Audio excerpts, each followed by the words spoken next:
ولنبلونكم بشيء من الخوف والجوع ونقص من الأموال والأنفس والثمرات وبشر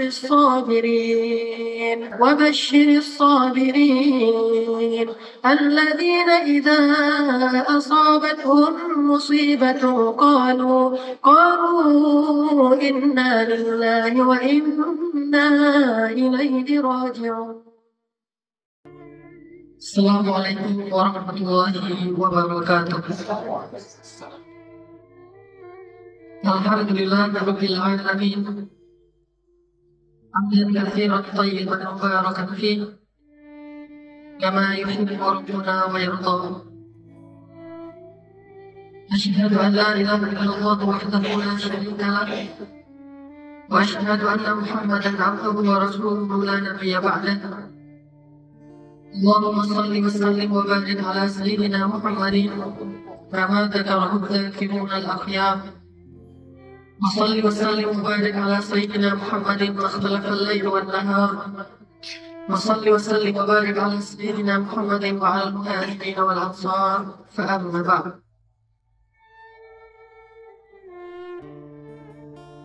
Ikhwatul Fadalah, mari kita awali malam kita siang ini dengan membaca firman Allah Subhanahu wa Ta'ala di dalam surat Al-Fajr ayat terakhir, surat 49 ayat 29, surat 48 ayat 29. Surat Al-Fajr surat 48 ayat 29.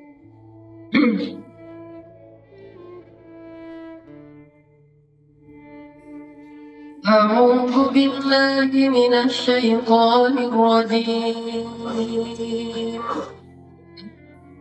أعوذ بالله من الشيطان الرجيم. بسم الله الرحمن الرحيم.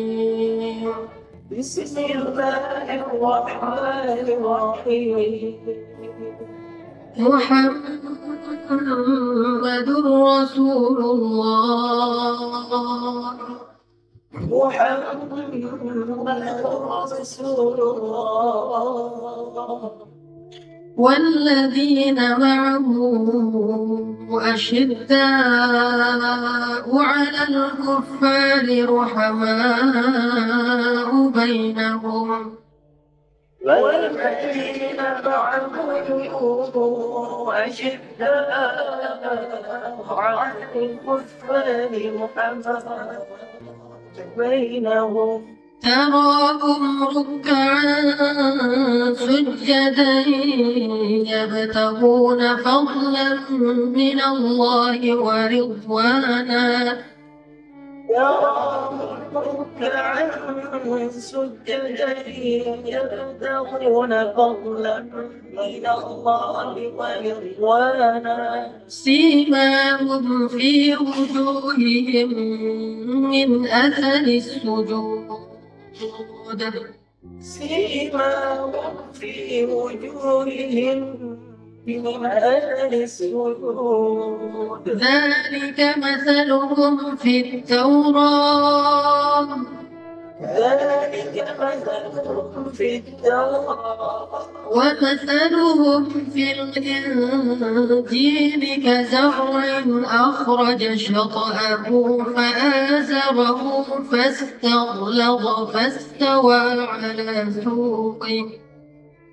ومثلهم في الإنجيل كزرع أخرج شطأه فآزره فاستغلظ فاستوى على سوقه. يعجب الزراع ليغيظ بهم الكفار.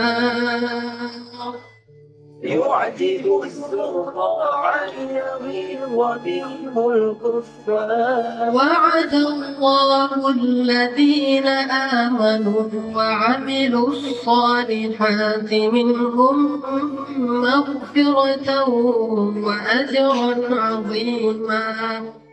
وعد الله الذين آمنوا وعملوا الصالحات منهم مغفرة وأجرا عظيما. Muhammad adalah Rasulullah dan orang-orang yang bersama dengan dia adalah keras terhadap orang-orang kafir dan berkasih sayang kepada sesama mereka. Kalian lihat mereka rukuk dan sujud mencari karunia Allah dan keridhaannya. Di wajah-wajah mereka ada tanda-tanda bekas sujud. Demikianlah sifat-sifat mereka di dalam Taurat dan sifat-sifat mereka di dalam Injil, yaitu seperti tanaman yang mengeluarkan tunasnya, maka tunas itu menjadikan tanaman itu kuat, lalu menjadi besarlah dia dan tegak lurus di atas pokoknya.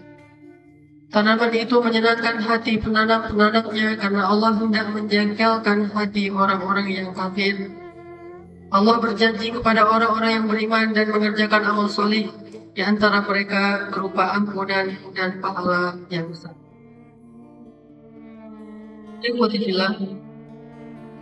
Ayat ini menjelaskan tentang ciri-ciri umat Nabi Muhammad SAW. Baik itu dalam bentuk fisik ataupun ciri-ciri yang digambarkan dalam bentuk perumpamaan seperti tunas. Dari sini kita bisa melihat bahwa apakah kira-kira kita termasuk di antara ciri-ciri orang-orang yang ikut bersama Rasulullah SAW. Karena manusia menurut Al-Quran hanya ada 3 golongan. Golongan pertama adalah siratal ladzina an'amta 'alaihim. Golongan kedua ghairil maghdubi 'alaihim. Dan golongan ketiga ad-dallin. Kalau di dalam surat Al-Baqarah juga demikian. Pembukaan surat Al-Baqarah dibagi menjadi 3. Ayat 1 sampai 5 menceritakan tentang golongan siratal ladzina an'amta 'alaihim, yaitu hudal lil muttaqin alladzina yu'minuna bil ghaib ulaika 'ala hudan min rabbihim wa ulaika humul muflihun. Ini adalah golongan pertama, orang-orang yang beriman. Sedangkan ayat 6 dan ayat 7 adalah golongan orang-orang kafir. Innal ladzina kafaru sawa'un 'alaihim khatamallahu 'ala qulubihim wa 'ala sam'ihim wa 'ala absarihim ghishawah wa lahum 'adzabun 'adzim. Banyak orang membaca khatamallahu 'ala qulubihim wa 'ala sam'ihim wa 'ala absarihim ghishawah. Bukan. Khatamallahu 'ala qulubihim wa 'ala sam'ihim wa 'ala absarihim ghishawah wa lahum 'adzabun 'adzim. Di situ wakaf yang benar. Bukan disambung khatamallahu 'ala qulubihim wa 'ala sam'ihim wa 'ala absarihim ghishawah. Bagaimana yang benar? Khatamallahu 'ala qulubihim wa 'ala sam'ihim wa 'ala absarihim ghishawatun wa lahum 'adzabun. Ini golongan orang-orang kafir, ayat 7 dan 8.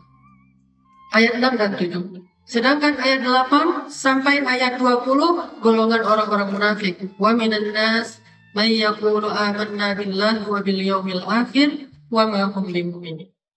Mathaluhum kamathalil ladzi istawqada nara falamma adha'at ma hawlahu dhahaba Allahu bi nurihim. Begitu juga di dalam surat-surat yang lain. Dinamakanlah nama-nama surat. Di antaranya ada surat orang-orang yang beriman, Al-Mu'minun.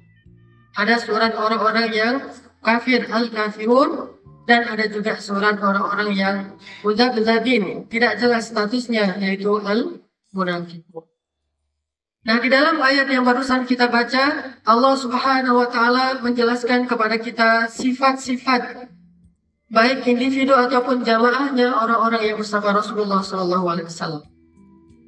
Selanjutnya, saya akan bacakan hadis-hadis. Hadis-hadis ini dikumpulkan oleh para ulama dengan judul hadis-hadis yang ada kalimat laisa minna. Laisa minna. Apa arti laisa minna?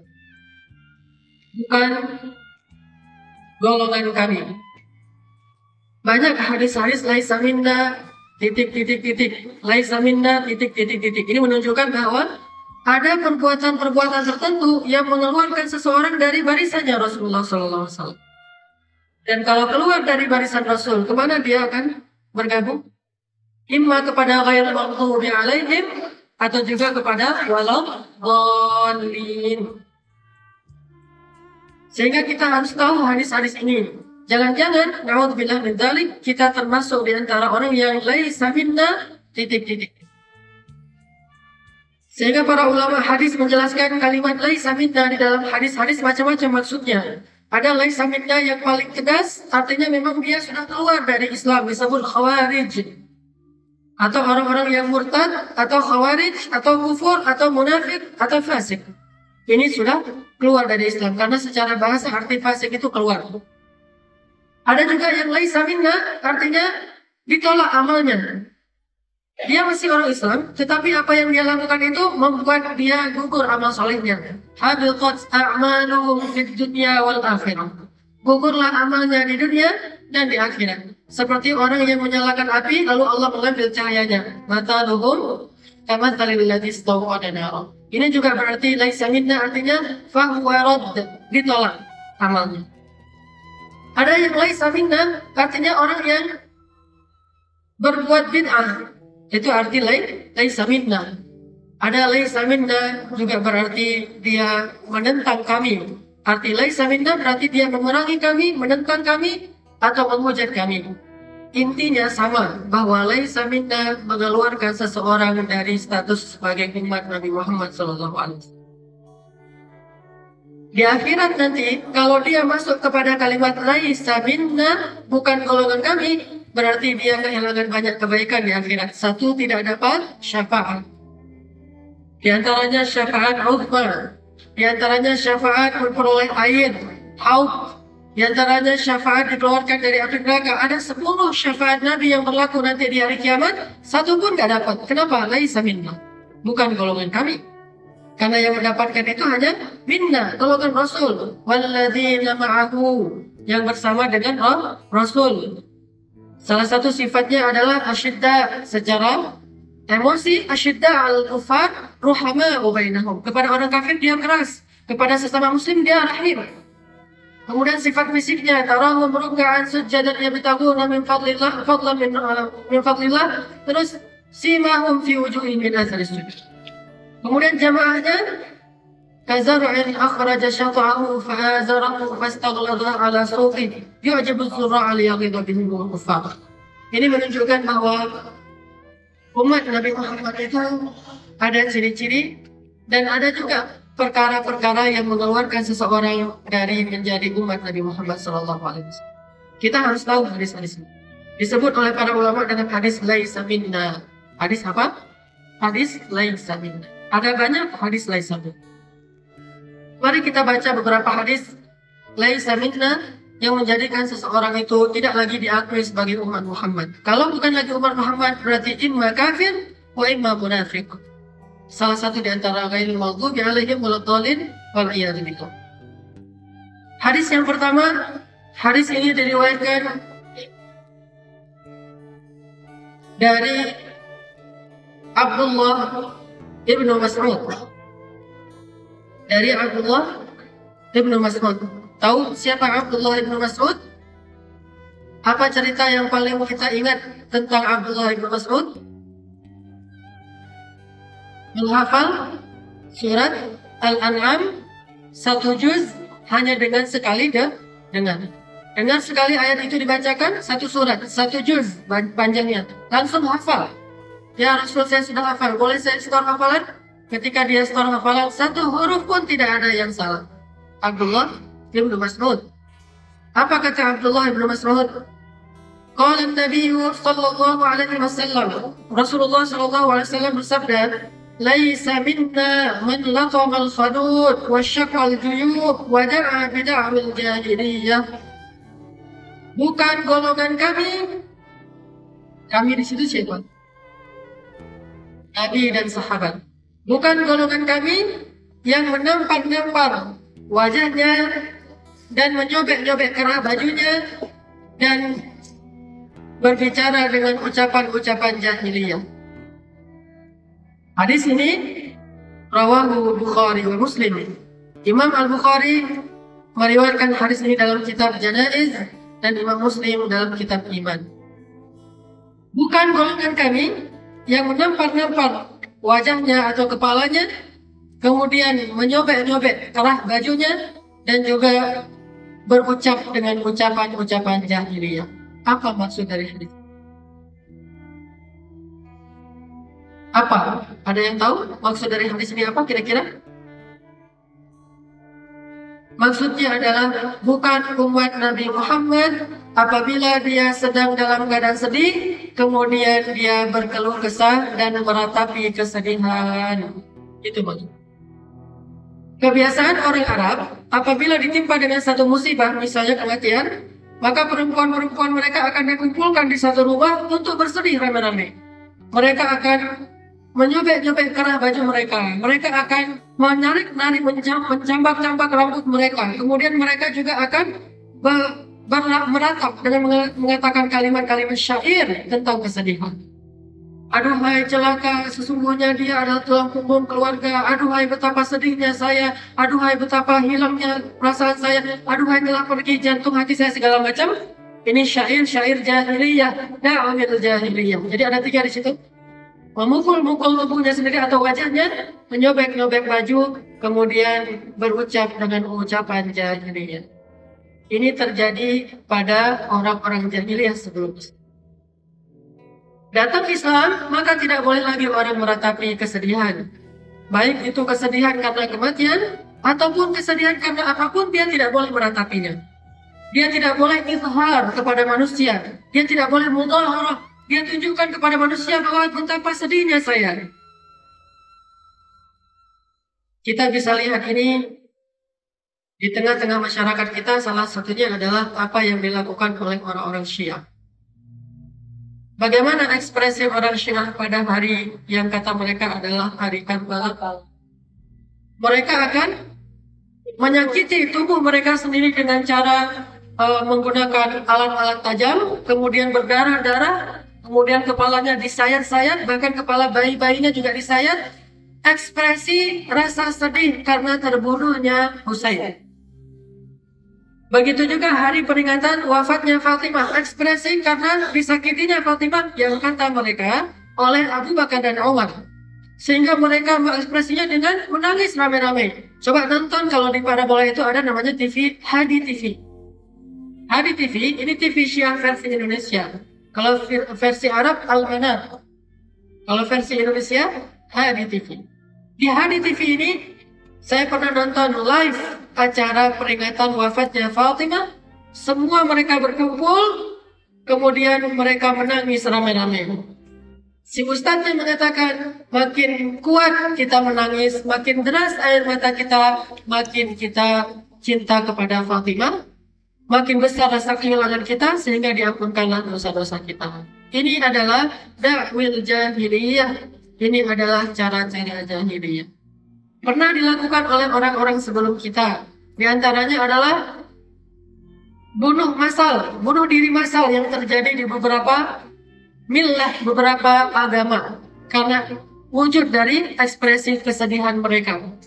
Ada juga terjadi pada umat Nasrani dengan meyakini bahwa Isa itu disalib. Akhirnya mereka memperingati hari penyaliban Isa dengan cara menyakiti diri sendiri. Ini semuanya da'wil jahiliyah. Maksudnya kepada dhalim. Maksudnya kepada dhalim. Bukan umat Muhammad. Terus apakah kita yang tidak mengikuti cara-cara seperti ini tidak sedih dengan Karbala? Tidak sedih dengan nasib cucu Nabi Hasan dan Husain? Tidak sedih dengan nasib Ali bin Abi Thalib? Tidak sedih dengan nasib banyak sahabat-sahabat yang dibunuh oleh orang-orang Khawarij? Sedih sekali. Tetapi ekspresi kesedihan kita tidak boleh dengan da'wil jahiliyah, latamal khadud, wasyaqqal juyub. Memukul-mukul, menampar-nampar wajahnya, dan menyobek-nyobek kerahnya, kemudian juga berucap dengan ucapan-ucapan jahiliyah. Ini tidak boleh. Ini termasuk sifat-sifat jahiliyah. Tapi insya Allah kita di sini tidak termasuk yang ini. Bagaimana dengan contoh yang lain? Bagaimana contoh yang lain? Banyaknya pemuda ketika putus cinta, ketika ada masalah dengan pacarnya, ketika ada masalah di keluarganya, dia ekspresikan kesedihannya lewat syair-syair yang kemudian dinyanyikan. Apa bedanya dengan bid'ah jahiliyah?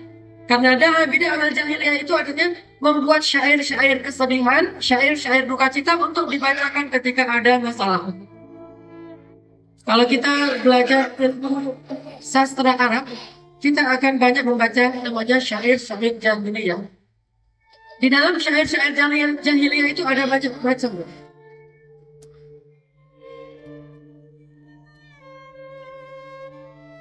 Salah satu tema dari syair jahiliyah itu adalah tentang perang karena fanatisme suku. Terus tema yang lain tentang menggambarkan tubuh perempuan, cantik, seksi, segala macam. Ini namanya rafas. Rafas. Kemudian ada syair tentang kesedihan, supaya membangkitkan rasa dendam. Biasanya kesedihan karena kematian. Terus ada juga syair tentang memuji-muji berhala dan dewa-dewa. Ini semuanya masuk kepada syair jahiliyah. Sekarang adakah di tengah-tengah kita? Semuanya ada. Syair memuji dewa-dewa, dia mengatakan dewa pun cemburu atau apa segala macam dalam bentuk syairnya, atau malaikat dibuat dengan bahasa-bahasa dia menggambarkan malaikat di jahiliyah. Tapi yang maksud saya dengan hubungan dengan hadis tadi adalah syair tentang kesedihan seseorang hanya gara-gara masalah cinta yang belum tentu jelas halalnya. Hancur gitu kan? Atau kau hancurkan hatiku, kau hancurkan hatiku kan? Sebelum dia berubah nama dulu dia nyanyinya kau hancurkan hatiku. Terus yang satu lagi hancur, sepanjang lagu cuma ada satu kata hancur. Ini semuanya bid'ah jahiliyah. Lalu kita ketika punya masalah ingin menikmati kesedihan kita dengan mendengar musik-musik yang sedih seperti itu. Ini namanya orang-orang yang laisa minna, bukan golongan umat Nabi Muhammad, yang menikmati kesedihan dengan syair-syair jahiliyah. Menikmati kesedihan dengan ekspresi-ekspresi menunjukkan kepada semua orang saya lagi sedih. Dia buat di status di BB dia kalimat-kalimat bahwa saya paling sedih di dunia, saya sedang sedih. Wahai orang-orang yang ada di kontak saya, ketahuilah bahwa saya sedang sedih. Terus dia buat dalam bentuk foto. Fotonya macam-macam yang mengindikasikan bahwa dia sedang sedih. Semua ini idharus syakawa kata ulama. Apa arti idharus syakawa? Menampilkan, mengekspresikan keluh kesah. Innal insana khuliqa halu'a idza massahu asy-syarru jazu'a wa idza massahu al-khairu manu'a illa al-musallin. Apa maksudnya? Manusia itu kalau dikasih ujian dia mengeluh sampai berputus asa, kalau dikasih nikmat dia jadi kikir dan lupa diri. Solusinya minimal dua di situ, sholat dan sedekah. Kalau dia banyak nikmat, sedekah, jangan lupa diri. Kalau dia lagi banyak masalah, sholat. Karena kata Ibnu Abbas, annan nabiyya idza hasibahul amr fasi'a ila sholat. Nabi kalau ada masalah sedikit aja, sholat. Ada masalah, sholat. Kenapa? Curhatnya kepada Allah. Di tengah malam, tidak ada yang tahu. Ini idharus syakawa kepada Allah. Ya Rabbi inni wahana al-'azmu minni. Kalian itu curhat kan? Rabbi inni وهن العظم مني واشتعل الرأس شيبا ولم أكن بدعائك رب شقيا وإني خفت الموالي من ورائي وكانت امرأتي عاقرا فهب لي من لدنك وليا. Itu curhat siapa? Curhat siapa? Zakaria di awal surat Maryam. Seharusnya kita kalau mau idharus syakawa, mau curhat dan menampakkan kesedihan kita itu ke Allah, bukan kepada makhluk, bukan kepada manusia. Kalau kepada manusia, masuk kepada kalimat meratapi kesedihan. Laisa minna man latamal farud wa syaqqal juyub wa apa tadi? Wada'a bid'awil jahiliyah. Bukan golongan Nabi. Sekarang banyak kan? di BB, di WhatsApp, dan segala macam, menunjukkan statusnya bahwa status saya lagi sedih, status saya lagi senang, status saya lagi pelangi, status saya lagi berkabut. Semua statusnya dikasih di situ bukan pesan, tetapi status. Status dalam arti saya lagi dalam keadaan apa, biar semua orang tahu. Kalau kebaikan tidak masalah, itu namanya tahadus bin ni'mah. Tapi tidak ada tahadus bisyakawa. Tidak ada. Yang ada tahadus bin ni'mah. Kalau dengan syakawa, tidak boleh izharus syakawa. Satu-satunya boleh izharus syakawa, inna Allah la yuhibbul jahra bisu' illa man zulim. Allah tidak suka orang-orang itu jahra bisu'. Apa arti jahra bisu'? Menampilkan hal-hal yang buruk tentang orang lain atau tentang nasibnya, illa man zulim, kecuali kalau dia terzalimi, dia boleh.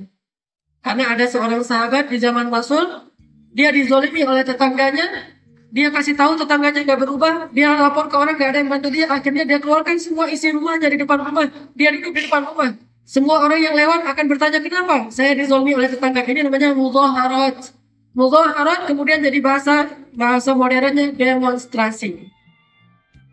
Bahasa Arabnya mudhaharat. Bahasa di zaman Nabi izharus syakawa, jahru bisu', menampilkan nasib yang buruk untuk melaporkan kepada masyarakat bahwa kami sedang terzalimi supaya orang lain membantu, itu boleh. Itu jahru bisu' satu-satunya yang dibolehkan. Kalau sekarang misalnya di Mesir, rakyat Mesir dizalimi oleh militernya, dizalimi oleh Asisi, maka mereka mudhaharat, turun ke jalan. Siapa bilang itu bid'ah? Siapa bilang itu nggak mencontohi Rasul? Sahabat pernah mudhaharat, cuma istilahnya beda. Istilahnya jahra bisu', menampilkan nasib yang buruk, karena dia illa man zulim. Allah la yuhibbu jahra bisu' illa man zulim. Jadi boleh. Dengan syarat dia menampilkan yang wajar, bukan kalau di zaman kita kan misalnya mudhaharatnya, demonya itu bukan karena terzalimi, demonya itu karena kepentingan. Kalau demonya karena terzalimi, dia berhak. Misalnya orang-orang yang terzalimi karena dia diambil hartanya, tanahnya diambil tapi tidak diberikan ganti rugi segala macam, lalu dia demo di depan kebunnya, di depan rumahnya, maka ini boleh. Ini namanya jahra bisu', dibolehkan dalam agama. Tapi kalau urusan pribadi, urusan keluarga, kita kasih tahu ke orang lain banyak, ini berarti kita telah termasuk orang-orang yang meratapi kesedihan. Laisa minna. Bukan golongan. Biar kita saja yang tahu masalah kita. Kalau kita perlu orang lain membantu kita, hanya kita kasih tahu kepada orang yang bisa membantu kita. Banyak dari kita itu mencari hiburan dengan curhat. Sesungguhnya hiburan orang yang beriman itu curhatnya kepada Allah Subhanahu wa taala. Wa ilallahil mushtaka, kata para ulama. Wa ilallahil mushtaka, fala haula wala quwwata illa billah. Saya pernah mendengar ceramah Usama bin Laden. Ikut mendengar namanya? Tidak boleh takut. Tidak ada yang mengatakan dia teroris kecuali munafik. Karena ulama-ulama di seluruh Timur Tengah mengatakan dia ulama, hafiz, mujahid, nahtasibuhu syahidan insyaallah. Dan kita berharap dia dapat peroleh cahaya pahala syahid. Apa kata Usama? Umat kita dalam keadaan fitihin azim. Tih itu artinya terkatung-katung, terlunta-lunta, nggak jelas nasibnya. Itu tih bahasa Arab. Fitihin azim, taibun, dalam keadaan terlunta-lunta, nggak jelas. Mereka sedih untuk sesuatu yang tidak perlu disedihkan. Mereka gembira untuk sesuatu yang tidak perlu digembirakan. Makanya likaila tafrahu bima atakum wala tahzan ala ma fatakum. Janganlah kalian bergembira dengan apa yang Allah berikan. Jangan pula kalian menjadi orang yang sedih dengan apa yang Allah ambil dari kalian. Ini semuanya sedih dan gembira yang tidak benar. Kalau sebelumnya kita bahas apa? Gembira kan? Tertawa dalam Islam. Sekarang kita lihat tentang menangis dalam Islam seperti apa. Boleh menangis, apa salahnya air mata, tapi tidak boleh izhar, menampilkan kepada orang lain betapa kita itu air mata kita yang habis. Ini laisa minna man latama al-khudud masyaqqal juyub wa da'a bid'il jahili. Coba banyak orang yang menikmati kesedihan seperti layaknya di film-film yang dia tonton. Film itu fiksi, jangan bawa film kepada kenyataan hidup kita. Dia suka nonton film India misalnya. Coba film India kalau lagi sedih gimana lagu-lagunya? Oh itu habis-habisan tuh. Menguras air mata. Nangisnya itu luar biasa kan? Sambil lari-lari, hujan-hujan, nangis gitu ya. Di film India, dia sengaja mengeksploitasi kesedihan. Sehingga orang yang nonton itu, padahal dia tadi habis kenyang makan nasi, terus sama keluarga nggak ada masalah, tiba-tiba jadi nangis. Terlibat dalam emosi yang dieksploitasi di dalam adegan film India. Lalu nanti secara alam bawah sadar, ketika dia punya masalah dalam hidupnya, dia akan mencontohi alam bawah sadar ya. Bukan disengaja, dia nggak mau juga demikian, tapi dia secara spontan mencontohi adegan itu, lalu dia nikmati. Bahkan dia koleksi di dalam MP3 dia lagu-lagu dengan playlist judulnya lagu-lagu sedih. Lagu-lagu kenangan. Lagu-lagu semuanya isinya sedih semuanya. Sehingga ketika ada masalah dia lagu-lagu itu dia baca lagi. Dia betapa saya benar kayak lagu ini. Saya begini, saya begitu. Ini laisa minna, bukan umatnya Nabi Muhammad SAW. Terus kalau gitu nggak boleh sedih, boleh menangis. Nabi juga menangis ketika cucu beliau meninggal ya. Beliau pangku cucu beliau sambil menangis. Tapi kata beliau apa? Apa salahnya air mata? Yang salah lisan. Air mata tidak masalah dia mengalir, nggak bisa kita bendung kalau kita lagi sedih. Tetapi lisan yang meratapi kematian, kesedihan itu yang dilarang dalam Islam. Cuma satu orang yang boleh diratapi kematiannya, siapa? Sa'ad bin Mu'adz, seorang sahabat Ansor yang meninggal dalam perang Khandaq.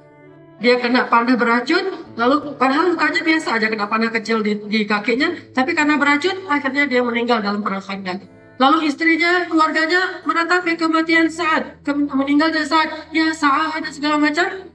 Lalu orang-orang mengatakan, ya amat Allah, wahai ibu janganlah engkau menatapi mayit. Sesungguhnya Rasulullah melarang seseorang menatapi mayit. Datang Rasulullah, biarkan dia. Sesungguhnya semua perempuan yang meratapi mayit itu berdusta, kecuali perempuan yang meratapi mayitnya Sa'ad bin Mu'adz. Cuma dia yang boleh, yang layak diratapi wafatnya. Saking solehnya Sa'ad bin Mu'adz, yang lain gak boleh. Bahkan seorang perempuan tidak boleh berkabung lebih dari 3 hari, kecuali kematian suaminya saja. Ayahnya nggak boleh, saudaranya tidak boleh, anaknya tidak boleh. Masih bayi anaknya meninggal di dalam kandungan atau pas lahir, tidak boleh lebih dari 3 hari, maksimal 3 hari. Lebih dari 3 hari itu disebut dengan meratapi kematian atau kesedihan. Kenapa perempuan dilarang datang ke kuburan? Bukan dilarang dalam arti haram. Ada ilahnya, takutnya nanti dia nggak kuat, malah dia pingsan di kuburan. Makanya ada cerita, ini bukan dongeng, bukan cenah. Ini pernah terjadi. Ada seorang bapak, saudagar kaya, punya banyak harta. Ketika dia hidup, dia bagi-bagi hartanya, rumah untuk anak pertama, rumah untuk anak kedua. Nah, lahirlah anak yang terakhir, masih kecil, perempuan. Ketika anak ini sudah remaja, bapaknya meninggal sebelum sempat dibagikan harta kepada anak yang terakhir ini. Lalu bapaknya dibawa ke kuburan untuk dikuburkan. Saat dibawa ke kuburan, anak perempuan ini ikut ke kuburan. Apa yang terjadi ketika bapaknya mau dikuburkan? Anaknya meraung-meraung. Papa, dipikir orang sedih, bukan? Bapak meninggal sebelum ngasih saya harta, yang lain semuanya sudah dikasih, saya tidak. Ini harus syakawa. Yang lain kakak sudah dikasih, si A sudah dikasih, semua dikasih. Saya kok gak dikasih, bapak pergi duluan, gak adil, segala macam. Orang terheran-heran melihat kejadian ini. Dikirain menangis karena kehilangan, ternyata meratapi harta, bukan meratapi mayit. Hanya perempuan dimakruhkan datang ke kuburan pada saat hari kematian kalau dia tidak kuat menahan emosinya. Tapi kalau hari lain setelah kematian itu boleh, sebagaimana Aisyah sering mengunjungi kuburan Rasulullah dan kuburan Abu Bakar. Intinya bahwa jangan kita mengekspresikan kesedihan kita lalu kita umumkan kepada semua orang bahwa saya sedang sedih. Jangan juga kita menikmati kesedihan kita dengan syair-syair yang sedih agar kita merasa bahwa kita ini paling sedih di dunia. Itu namanya jazua. Itu sifat manusiawi banget. Jadi kalau dia bilang manusiawi kan Ustaz kayak gitu, ya emang manusiawi. Kata Allah juga insan. Innal insan. Tapi tahu nasib manusia? Innal insana lafi khusr. Nasib manusia itu rugi. Jadi kalau yang kita miliki cuma sifat-sifat manusiawi, maka kita lebih banyak ruginya daripada Allah. Pertanyaannya, apa ruginya orang yang mengekspresikan kesedihan, mengumumkan kepada setiap orang bahwa dia sedang sedih, dan juga menikmati kesedihan? Apa ruginya? Satu, ruginya dia tidak bersyukur kepada Allah Subhanahu wa Ta'ala. Dia ingat satu kesedihannya dan lupa segenap atau sekian banyak nikmat yang Allah berikan kepada dia. Dia tidak syukur kepada Allah. Ini salah satu ruginya orang yang mengekspresikan kesedihan dengan cara yang tadi. Menampar pipi, menyakiti fisiknya, menyobek kerah baju, dan juga berucap dengan ucapan jahiliyah, syair-syair tadi. Dia tidak bersyukur kepada Allah. Harusnya orang yang ketika ditimpa kesedihan justru dia katakan, Inna lillahi wa inna ilaihi raji'un. Wa ilallahi mustaka fala haula wala quwata illa billah hasbiyallahu wa ni'mal wakil, dan segala macam. Masih ingat cerita Ummu Sulaim, seorang ibu yang anak bayinya meninggal? Sahabat Nabi, sahabiat. Dia punya anak bayi semata wayang, satu-satunya. Lagi lucu-lucunya nih anak bayi tiba-tiba sakit keras. Pada zaman itu orang kalau sakit panas banyak yang meninggal. Mungkin karena virus, karena banyak virus di Madinah. Mungkin juga karena panas biasa tapi tidak ada paracetamol, tidak ada obat-obat yang seperti sekarang, jadi banyak yang meninggal. Memang pada masa itu perobatan nggak secanggih sekarang. Mereka lifestyle, bukan obat. Kayak bekam, habatus sauda, madu, kurma, itu bukan obat. Itu gaya hidup, pola hidup, makanan yang sehat. Tapi ketika sakit, tetap aja cari obat kan? Ketika panas, kalau kata dokter dan plus herbalis, tetap aja paracetamol dulu dikasih. Kalau ada sih kunyit dan semacamnya yang bisa menjadi antibiotik plus paracetamol. Nanti kalau udah bagus, udah sehat, baru dikasih lagi antibody yang kuat dengan obat-obat herbal. Tetap aja dicari paracetamol. Nah ini karena panas tinggi, anaknya kemudian meninggal dunia. Bayi ini meninggal dunia. Ketika Ummu Sulaim melihat anaknya sudah meninggal dunia, menitik air matanya. Dia sudah tidak punya anak lagi. Kemudian dia bilang, Inna lillahi wa inna ilaihi raji'un. Kemudian dia mandikan anak itu, dia perlakukan dengan baik, ditaruhlah di tempat tidur si anak. Suaminya pulang bertanya, bagaimana anak kita, apakah dia masih sakit? Kata Ummu Sulaim, fi wudu'in was sakinah. Dia dalam keadaan tenang banget. Maksudnya sudah meninggal. Sedangkan suaminya memahami, oh berarti udah sembuh, udah tidur. Akhirnya Ummu Sulaim berdandan untuk suaminya. Setelah berdandan, dia siapkan makanan untuk suaminya. Suaminya makan, lalu dia melakukan hubungan suami istri dengan suaminya, melayani suaminya sampai selesai, baru dia bilang anak kita sudah meninggal. Coba lihat bagaimana tabahnya Ummu Sulaim. Dan dia kata Nabi, min ahlil jannah, termasuk ahli surga. Bagaimana dengan kesedihan? Semua orang pernah mengalami kesedihan dalam hidupnya, bukan hanya pernah, sering mengalami kesedihan dalam hidupnya. Tapi ekspresi mereka menunjukkan isi hati mereka iman kepada Allah atau tidak. Kalau imannya lemah, maka ekspresinya berlebihan. Kalau imannya kuat, dia pasrah ridho kepada ketentuan Allah SWT dengan mengatakan, Inna lillahi wa inna ilaihi raji'un. Terus cerita Ummu Aqil, juga min ahlil jannah, yang dijamin surga. Namanya Ummu Aqil.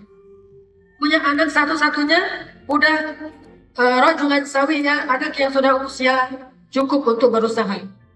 Dia tidak punya suami. Anaknya pergi berjihad dan Ummu Aqil mengatakan, bawalah onta ini untuk kendaraan kamu. Berangkat dia dengan onta itu pergi berjihad. Meninggal. Lalu setelah sekian lama datanglah orang ke rumah Ummu Aqil dengan mengendarai ontanya Ummu Aqil. Dari jauh dilihat bahwa Ummu Aqil, ini onta saya. Tapi yang menungganginya saya tidak kenal. Ketika udah dekat, orang-orang mengatakan, ya Ummu Aqil, sesungguhnya Aqil telah menghadap Allah Subhanahu wa Ta'ala. Lalu Ummu Aqil menjadi sedih mendengar berita itu, tetapi beliau diam saja, tidak tahu harus berucap apa. Kemudian beliau katakan, kalian jangan pulang dulu, tunggulah sebentar, saya akan siapkan makanan untuk kalian. Coba lihat, dalam keadaan sedih, dia masih menjamu tamu. Tamu yang datang membawa berita itu, bukan dia usir, nggak usah masuk rumah saya, tutup pintu rumah, bukan. Bukan dia peluk, bantal, dia siapkan tisu, bukan. Dia malah mempersiapkan makanan. Disuruh, duduklah sebentar kalian, saya akan mempersiapkan makanan. Dia masak di belakang, semuanya dalam keadaan berduka cita. Lalu dia beri makanan kepada tamu-tamu yang datang. Lalu dia bertanya, siapa di antara kalian yang hafal Al-Quran? Salah seorang sahabat yang datang waktu itu, sahabat Nabi mengatakan, saya hafal sebagian Al-Quran. Kata Ummu Aqil, hiburlah saya dengan ayat-ayat yang berkaitan dengan masalah ini.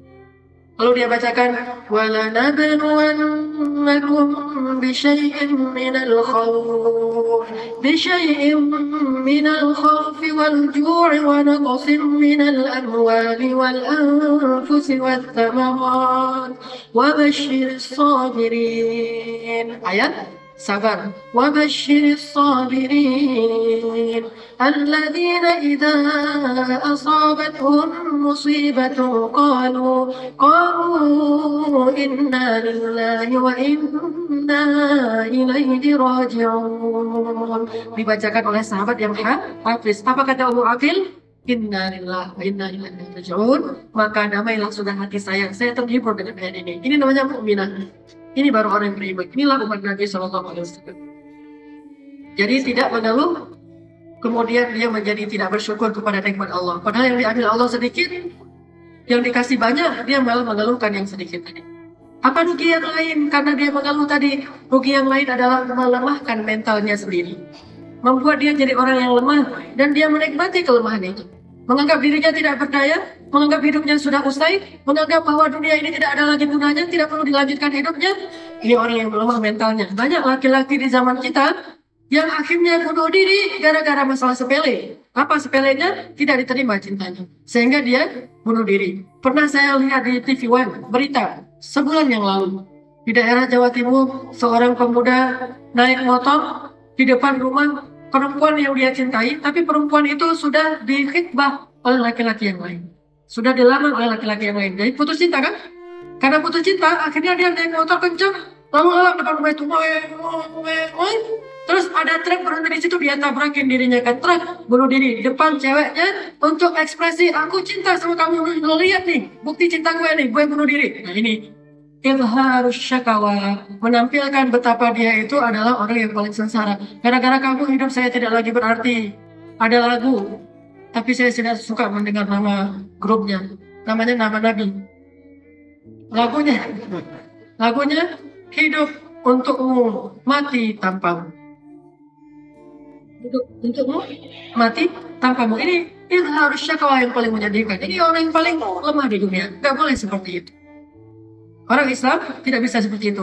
Memang kita pikir Rasulullah itu gak pernah putus cinta? 2 kali.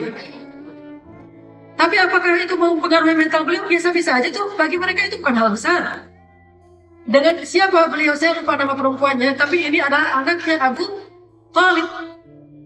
Nabi melamar perempuan ini ketika beliau belum menikah dengan Khadijah. Tetapi apa kata Abu Thalib? Ya Muhammad, dulu ayah kamu menikah dengan Bani Fulan, mereka menyerahkan Aminah ibu kamu untuk ayah kamu. Sekarang kami ingin membalas jasa mereka dengan cara menyerahkan putri kami untuk pria mereka. Jadi aku sudah menunangkan putriku ini dengan pria itu. Jadi aku tidak bisa menerima engkau wahai Muhammad. Tapi tidak jadi menikah, malah mereka cinta kepada perempuan itu. Ya sudahlah, menikah dengan Khadijah. Lalu ketika Khadijah wafat, Nabi terlunta-lunta lagi kan, terkatung-katung. Beliau pergi ke Taif, berharap keluarga ibunya di Taif mau menerima beliau. Malah beliau diusir. Seperti orang gila diperlakukan. Diledekin sama anak-anak kecil. Orang gila. Yang budak-budaknya mengejar beliau pakai tongkat. Yang perempuannya melempari beliau dengan batu. Menyedihkan nasib beliau di Taif. Beliau keluar masuk ke kurma, lari dari kejaran orang-orang. Seperti balik ayam dikejar di Taif. Kasihan. Dalam keadaan pelipis beliau terluka karena lempar batu, keringat, sedih. Beliau curhat kepada Allah di daerah Nakhlah. Bacaan Al-Quran beliau itu menggetarkan gunung, sehingga malaikat gunung akhirnya marah gara-gara mendengar curhat Nabi Muhammad kepada Allah. Ya Rabbi, aku adukan kelemahanku. Engkau melihat bagaimana hari ini aku diperlakukan. Aku diusir, aku dilempari, aku diledekkan segala macam. Tapi tidak masalah ya Allah, asalkan engkau ridho kepadaku. Lihat, ini orang mukmin. Tidak masalah ya Allah, asalkan engkau ridho kepadaku. Tidak masalah semua itu. Lalu Nabi kemana? Nggak bisa pulang ke Mekah karena mau dibunuh. Di Taif nggak diterima. Kemana beliau pergi? Beliau pergi ke Gua Hira untuk kali yang kedua sejak beliau dapat wahyu dulu. Karena sejak dapat wahyu nggak pernah lagi ke Gua Hira, kecuali ketika keluar dari Taif diusir, beliau ke Gua Hira. Menginap di situ 1 malam. Lapar, haus, lemah, capek, lelah, terusir di Gua Hira. Beliau sedih mengadu kepada Allah, ya Rabbi, ya Rabbi, ya Rabbi. Ini syakawanya mukmin. Lalu datanglah seorang laki-laki Quraisy kafir, tapi dia baik kepada Rasul. menjemput Rasulullah ke Gua Hira dan membawa pulang ke Makkah. Di Makkah, di mana beliau nginap, di rumah perempuan yang tadi beliau lamar, tetapi tidak diterima oleh Abu Talib, sepupu beliau. Perempuan ini kemudian menempatkan Rasul bukan di rumahnya, di luar rumahnya, akan ada banyak ruang tuh beliau di rumah itu, tapi milik perempuan tadi. Dan perempuan itu kemudian sudah ditinggalkan suaminya, entah meninggal, entah cerai, jadi janda. Nabi melamar perempuan ini karena dia sudah janda untuk menjadi pendamping beliau, karena beliau butuh seorang perempuan mendampingi beliau, karena beliau sendiri. Kata perempuan ini, ya Rasulullah, saya punya banyak anak. Kalau saya menikah dengan engkau, saya khawatir kalau saya lebih berat kepada anak, saya menzalimi suami. Kalau saya lebih berat kepada suami, saya menzalimi anak. Daripada saya menjadi orang zalim apapun yang saya lakukan, maka saya tidak bisa menerima lamaran engkau ya Rasulullah. Maafkan saya ya Rasulullah. 2 kali ditolak. Apakah kalian potong terus bunuh diri? Tidak. Loncat dari tawaf? Tidak. Loncat dari Ka'bah? Tidak. Masalah kecil. Masalah kayak gini aja bunuh diri. Rasulullah biasa aja misalnya gitu. Allah ganti dengan Aisyah, diganti dengan Ummu Salamah, diganti dengan Sofiyah, diganti dengan Hafsah, diganti dengan Maria. Kan yang soleh itu banyak sekali. Allah ganti. Tidak kacau dengan satu nama. Aku tidak bisa ini tanpamu. Lebih baik aku mati saja. Apa ini semua? Ini lemah mentalnya. Sehingga dia tidak lagi bisa menghafal Al-Quran gara-gara masalah ini. Dia tidak lagi sukses dalam belajar gara-gara masalah ini. Dia tidak survive gara-gara masalah ini. Dia tidak menjadi laki-laki yang tegar gara-gara masalah ini. Semua ini melemahkan mental. Akhirnya Nabi sholat di Ka'bah. Karena sholatnya capek, beliau akhirnya tertidur di Ka'bah. Datanglah utusan Allah, Ar-Ruh, Jibril, membangunkan beliau, lalu dilakukanlah perjalanan Isra dan Mi'raj. Begitu kan alurnya. Ini menunjukkan bahwa Nabi juga banyak sedihnya, sering sedih. Bahkan kata Allah, "Qad na'lamu innahu la yahzunka alladhi yaqulun, fa innahum la yukadzibunak, walakinna adh-dhalimina bi ayatillahi yajhadun." Kami tahu engkau sedih wahai Muhammad. Sesungguhnya telah datang nabi-nabi sebelum kamu juga sama seperti kamu, bahkan lebih. Ada di antara mereka yang dibelah dua. Siapa nabi yang dibelah dua? Zakaria digergaji dengan gergaji manual. Digergaji beneran, dibelah dari ujung kepalanya pelan-pelan sampai memuncrat darahnya sampai beliau meninggal. Tidak ada sepatah kata pun beliau keluarkan tidak. Putih tidak. Saking kuatnya Nabi Zakaria. Anaknya Nabi Zakaria lagi sholat bersama bapaknya. Anaknya duluan yang dibunuh, lagi sholat, dipegang sama orang-orang Quraisy, orang-orang kafir, kemudian dipenggal kepalanya diberikan hadiah untuk seorang perempuan. Tahu kenapa perempuan ini yang meminta hadiah kepala Yahya? Dia jatuh cinta kepada Yahya, tetapi cintanya ditolak oleh Yahya. Coba lihat bodohnya dan lemahnya perempuan ini. Seorang putri raja jatuh cinta kepada Yahya. Yahya itu ganteng, kan terkenal di Al-Quran. Gulaman yang lam naj'al lahu min qablu samiyya. Belum pernah ada anak seperti Yahya. Ganteng banget. Cerdas. Ya Yahya khudil kitaba biquwwah wa atainahu al-hukma sabiyyan wa hananan. Wa hananan min ladunna wa zakatan wa kana taqiyya. Hanan at-taqi. Itu Yahya. Karena saking gantengnya Yahya, pintarnya Yahya, wibawanya Yahya, aura kesolehan Yahya, putri ini jatuh cinta kepada Yahya. Dia ingin menikahi Yahya, tapi dia kafir. Tidak mau mengikuti ajaran Nabi Yahya, ditolak oleh Nabi Yahya. Akhirnya dia karena putus cinta, dia marah, dia minta hadiah. Saya pengen hadiah ulang tahun saya, kepalanya Yahya. Dibunuhlah Nabi Yahya, dihadiahkan kepada putri itu. Yaqtuluna an-nabiyina bighairi haqq. Mereka membunuh para nabi tanpa alasan yang dibolehkan dalam agama. Ini semuanya gara-gara masalah kesedihan. Ekspresinya macam-macam. Bisa bunuh diri, bisa bunuh kekasihnya juga. Kan banyak di Indonesia kayak gitu. Dia bunuh diri, atau dia bunuh kekasih, atau dia bunuh diri dan kekasihnya. Gimana caranya? Dia bunuh kekasih, bunuh dirinya. Balik nanti. Bunuh diri kekasih berarti gentayangan katanya. Dia bunuh kekasih, lalu dia bunuh dirinya. Semua ini ekspresi dari kesedihan. Kenapa? Lemah mentalnya. Orang mukmin nggak kayak gitu. Makanya Nabi ketika beliau sedih, ada banyak alasan beliau sedih. Salah satunya karena beliau sedih karena dakwahnya ditentang. Yang lain karena dihina. Dihina kenapa? Gara-gara beliau tidak punya keturunan laki-laki kecuali baru lahir meninggal. Oh, udah besar dikit meninggal. 3 orang, tiga-tiganya meninggal. Sehingga beliau sedih. Turun ayat menghibur beliau. Hiburan itu dari Al-Quran. Inna a'tainakal kautsar. Itu ayat sedihnya beliau. Lalu tidak turun wahyu berhari-hari beliau dihina. Turun lagi ayat wadduha wal-laili idza saja ma wadda'aka rabbuka wa ma qala walal akhiratu khairul laka minal ula. Ini ayat-ayat kesedihannya Rasulullah SAW. Nabi sering sedih, tetapi sedih beliau selalu beliau ekspresikan kepada Allah Subhanahu. Dengan salat, dengan baca Al-Quran, dengan muhasabah diri, dengan ibadah-ibadah yang sunnah yang beliau lakukan. Pernah Nabi pulang ke rumah beliau di Mekah dalam keadaan tubuh beliau banyak kotoran. Habis dilempari dengan kotoran oleh orang-orang Quraisy. Lalu sampai di rumah, waktu itu Khadijah sudah wafat. Fatimah yang menangis, bukan Rasul. Yang menangis Fatimah kemudian mengganti baju Rasulullah, membersihkan kotoran di tubuh Rasulullah sambil menangis. Beginikah mereka memperlakukan engkau ya Rasulullah, padahal engkau khairul bariyah, sebaik-baik manusia? Kata Rasulullah, la ashku, tidak masalah wahai Fatimah, tidak masalah, saya tidak akan mengeluh. Ini namanya mukmin, mentalnya kuat. Kenapa kita hanya dengan masalah sepele lalu berakhirlah hidup kita? Pemuda kita sekarang, music is my life, sehingga mental mereka lemah. Betapa banyak di antara mereka yang stres hanya gara-gara masalah sepele. Kadang-kadang kebanyakan dengan musik cinta. Dan sebagian besar musik itu isinya cinta-cinta. Dan sebagian besarnya bukan dapat cinta, tapi kehilangan cinta, kan? Yang dapat cinta sedikit, yang kehilangan cinta lebih banyak. Sehingga cinta itu disebut dengan ilusi. Kalau bahasa Islam, fata morgana. Menarik, tetapi ketika dikejar, itu tidak ada. Cinta hanya ada bagi orang yang sudah menikah, bagi orang yang beriman. Sebagaimana janji Allah, wa ja'ala bainakum mawaddah. Setelah kalian menikah, Allah jadikan di antara kalian cinta, bukan sebelum menikah. Innal ladzina amanu wa 'amilus shalihat sayaj'al lahumur rahmanu wudda. Orang yang beriman, orang yang beramal saleh, Allah berikan bagi mereka wudda. Apa itu wud? Hub. Apa itu hub? Love. Allah berikan love setelah mereka beriman dan beramal saleh. Sedangkan yang tadi bukan cinta, hawa nafsu. Hawa nafsu, laki-laki kepada perempuan, perempuan kepada laki-laki. Sehingga sudah hidupnya jadi begitu, mentalnya jadi lemah, tidak bisa berbuat apa-apa.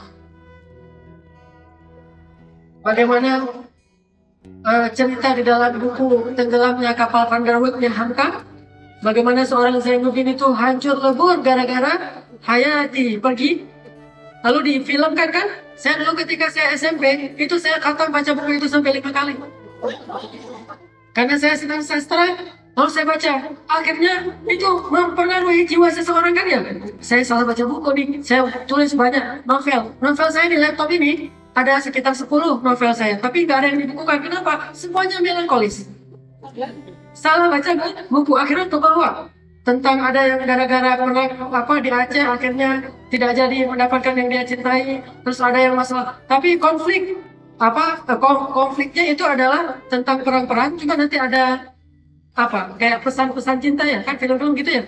Akhirnya nggak saya bukan satu buku ini, semuanya sia-sia. Setelah saya sampai di Mesir, saya baca buku-buku para ulama, baru saya ternyata hidup saya selama ini di SMA, nulis puisi, nulis novel, itu semuanya sia-sia saja. Menghabiskan energi saya pikir, merenung, adegannya gimana yang bagus, yang menulis, yang mengucurkan air mata, yang membuat orang kalau membaca 10 kali aku membaca buku ini, 10 kali aku menangis, gitu kan ya. Jadi semuanya ini melemahkan mental. Semua ini melemahkan mental. Gak boleh seorang muslim seperti itu. Apalagi kalau dia tunjukkan kepada semua orang. Ingat kisah seorang laki-laki tua dalam kisah Abu Ubaidah bin Jarrah. Siapa Abu Ubaidah bin Jarrah? Abu Ubaidah bin Jarrah Aminul Ummah, sahabat Nabi yang terkenal dengan julukan Aminul Ummah, pejabat paling amanah di antara umat Islam. Abu Ubaidah, beliau pernah menjadi gubernur Syam, Suriah. Saat beliau jadi gubernur Suriah, beliau keliling ke perbatasan untuk melihat nasib warga beliau di perbatasan. Lewatlah sebuah gubuk di perbatasan, Lalu ketika melewati gubuk yang reot ini, yang satu-satunya nggak punya tetangga di tengah hutan, beliau mendengar seorang laki-laki dalam gubuk itu mengatakan, Alhamdulillah, Alhamdulillah, Alhamdulillahilladzi faddalani ala katsirin mimman khalaqa tafdila. Apa artinya? Segala puji bagi Allah yang memberikan saya nikmat yang tidak diberikan kepada sebagian besar orang. Saya dapat nikmat itu. Abu Ubaidah kaget, siapa laki-laki itu? Minta izin masuk. Ketika masuk, Abu Ubaidah menemukan seorang kakek buta, lumpuh, sebatang kara, miskin, fakir, tertidur di atas tempat tidur yang kayu. Kemudian beliau mengatakan, Alhamdulillah, lumpuh, sakit keras, tidak punya kelebihan apa-apa, harta tidak ada, usianya udah tua, lumpuh, buta, lemah, fakir, sebatang kara. Alhamdulillah, Alhamdulillah, sebatang kara juga. Abu Ubaidah mendekat bertanya, ya Syekh, panggilan untuk orang tua ya? Ya Syekh, saya mendengar engkau terus memuji Allah, mengatakan dapat nikmat yang tidak diberikan kepada sebagian besar orang. Apa nikmat engkau? Saya lihat nasibmu seperti ini. Kata Syekh itu, ada dua nikmat yang Allah berikan kepada saya dan sedikit orang yang dapat nikmat itu. Ubaidah penasaran. Ini sahabat belajar kepada tabi'in. Bukan tabi'in belajar ke sahabat. Kebalik. Bukan sahabat biasa. Sahabat 10 orang yang dijamin surga tanpa hisab kan ya? Abu Ubaidah belajar kepada tabi'in. Apa kata Syekh ini? Dua nikmat itu adalah qalban syakira wa lisanan dzakira. Hati yang selalu bersyukur, lisan yang selalu berzikir. Itulah nikmat saya. Bukan harta, bukan jabatan, bukan fisik, bukan sehat, tetapi hati yang selalu bersyukur, lisan yang selalu berzikir. Itulah nikmat saya. Lalu kata Abu Ubaidah, apakah kamu sendiri di sini? Kata orang ini, tidak, saya punya anak. Tetapi sudah 2 hari saya tidak mendengar dia, melihat dia datang, dia tidak datang untuk merawat saya. Biasanya dia yang merawat saya. 2 hari dia tidak pulang. Bolehkah saya minta tolong mencarikan dia? Akhirnya Abu Ubaidah dan prajuritnya mencari anak kakek ini. Di sekeliling rumah keluar, ternyata ditemukan anak itu sudah meninggal di salah satu tempat karena dimakan oleh hewan buas. Pulang Abu Ubaidah kepada kakek ini, Kek, anak kakek sudah meninggal, maafkan saya. Dia dimakan hewan buas. Apa kata kakek ini? Alhamdulillahirabbil alamin. Inna lillahi wa inna ilaihi raji'un. Meninggallah kakek itu. Wa akhiru da'wahum alhamdulillahi rabbil alamin. Ucapan terakhir mereka kata Allah, alhamdulillahi rabbil alamin. Ucapan terakhirnya. Padahal dia baru mendengar berita anaknya meninggal. Makanya kata Nabi, siapa yang, ini hadisnya panjang, saya simpulkan saja. Siapa yang ketika mendapatkan musibah anaknya meninggal, dia bilang Alhamdulillah, Allah bangunkan untuknya sebuah istana di dalam surga dengan nama Baitul Hamdi, istana syukur, istana Alhamdulillah. Makanya, ikhwati fillah, jangan banyak mengeluh. Jangan banyak mengekspresikan keluhan kita dengan cara berlebihan. Jangan umumkan keluhan kita dan kesedihan kepada banyak orang. Cukup kita dan Rob kita yang saja yang tahu, lalu kita curhat pada Allah yang Maha bisa memberikan solusi. Yaj'al lahu makhraja wa yarzuqhu min haitsu la yahtasib, yaj'al lahu min amrihi yusra, dan segala macam. Keluhkan kepada Allah, ya Allah, ilaikal mushtaka, kepada Engkau aku mengeluh semua masalahku. Saya begini. Seperti Nabi Ayub, Rabbi massaniyad durru wa anta arhamur rahim. Bukan, hei saya lagi gak enak badan, hei saya lagi panas, hei saya lagi bisul, hei saya lagi sakit gigi. Semua kasih tahu ke orang, ke Allah kasih tahu, ya Allah, Rabbi massaniyad durru wa anta arhamur rahimin. Ini hadis satu di antara puluhan hadis yang ada kalimat laisa minna, bukan umat Nabi Muhammad. Apabila begini. Yang pertama adalah apabila dia suka berlebihan dalam kesedihan dan meratapi nasibnya yang kadang-kadang dalam keadaan sedih.